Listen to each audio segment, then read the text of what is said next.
Guys welcome back to my channel. তো আজকে আপনাদের জন্য শুক্তো রেসিপি নিয়ে হাজির হলাম। তো এই শুক্তো রেসিপি বানানোর জন্য আমি যে সমস্ত সবজি নিয়েছি সমস্ত সবজিগুলো নুন হলুদ দিয়ে ভালো করে মাখিয়ে নিলাম। আপনারা আপনাদের পছন্দ মতো সবজি নেবেন। তারপর আমি একটি কড়াইতে পাঁচফোড়নটাকে ভালো করে ভেজে একটা পাত্রে তুলে নিলাম। তারপর একটি কড়াইতে আমি তেল দিয়ে প্রথমে করলাটা ভেজে নিলাম, তারপরে বেগুনটা ভেজে নিলাম, কাঁচকলাটা ভেজে নিলাম ও ডালের বড়িটা ভেজে নিলাম। তারপরে কড়াইতে আবার তেল দিয়ে আমি তাতে পাঁচফোড়ন, শুকনো লঙ্কা, তেজপাতা ও আমার সমস্ত সবজিগুলোর মধ্যে দিয়ে দিলাম।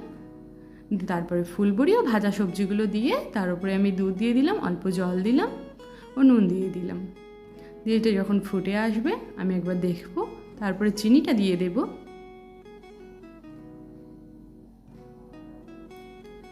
ও নামানোর আগে আমি ভাজা মশলাটা দিয়ে নামিয়ে নেব। আমার শুক্তো রেসিপি রেডি।